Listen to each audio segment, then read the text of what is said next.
আসসালামু আলাইকুম। Hello everyone, আশা করছি আপনারা সকলেই ভালো আছেন। আমি আজকে আপনাদের আমার খামারে কিছু কাজ দেখাবো। প্রতিদিন খামারের কাজগুলো আলাদা আলাদা হয়। আজকের কাজ একটু স্পেশাল, খড় আনা আর কলা কাটা নিয়ে।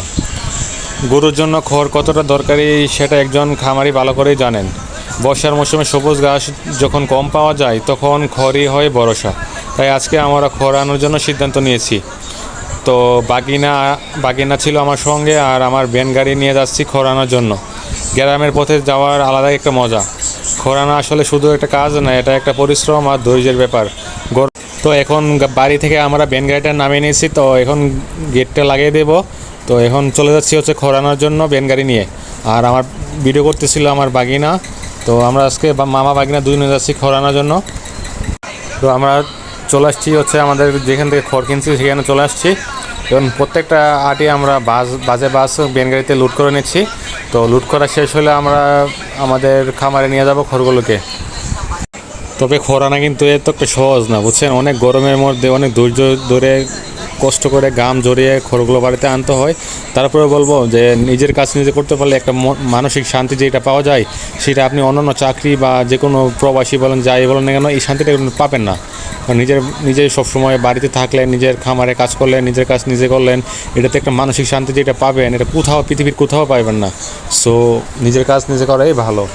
তো এখানে আমরা খড় কিনছি হচ্ছে 2 বিঘা জমি। তো 1 বিঘা জমির খড় এখানে আছে, আর আরেক বিঘা জমির খের এখনও উনি কাটে নাই জমি থেকে। তো 1 বিঘা জমির খের আমার 2 ভ্যান গাড়ি হয়েছে। তো 1 গাড়ি আগে বাড়িতে নিয়ে যাচ্ছি, আরেক গাড়ি পরে এসে আবার নিয়ে যাব। 2 বিঘা জমির খড় মূলত আমার থেকে 1200 টাকা চাইছিল, পরে 1000 টাকা দিছি আর কি। তো খেরগুলো হচ্ছে কাঁচা আর কি, এগুলো সাথে সাথে খাওয়াই ফেলতে হবে। আর যে বর্তমানে বৃষ্টি থাকে, আর রোদ থাকলেও কিন্তু বৃষ্টি বেশি থাকে আর কি, সেই জন্য এগুলো শুকাইলে অনেক সময় লাগবে। আর আমার গরু বর্তমানে ঘাস নাই, সেই জন্য এই কাছাকাছি খাওয়াই ফেলবো আর কি। তো আমরা এখন চলে আসছি আমাদের বাসার সামনে, গেটের সামনে। তো খড়গুলো এখন নামাইয়া আরেক গাড়ি হবে, এগুলো আবার নিয়ে আসবো ইনশাল্লাহ। আপনি কিন্তু খামারে সারা বছর খের কুলাইতে পারবেন না, খড় কিন্তু অনেক দাম।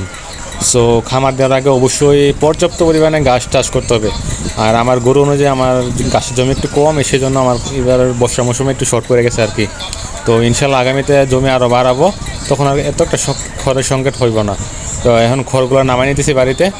তো নামানো শেষ হইলে আরেক গাড়ি হবে, এগুলো আবার নিয়ে আসবো।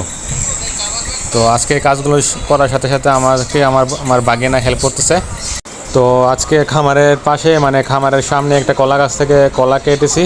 তো খামারের গাছপালা খামারের সম্পদ। গরুকে কলার গাছ খাওয়ানো যায়, আবার কলা বিক্রিও করা যায়।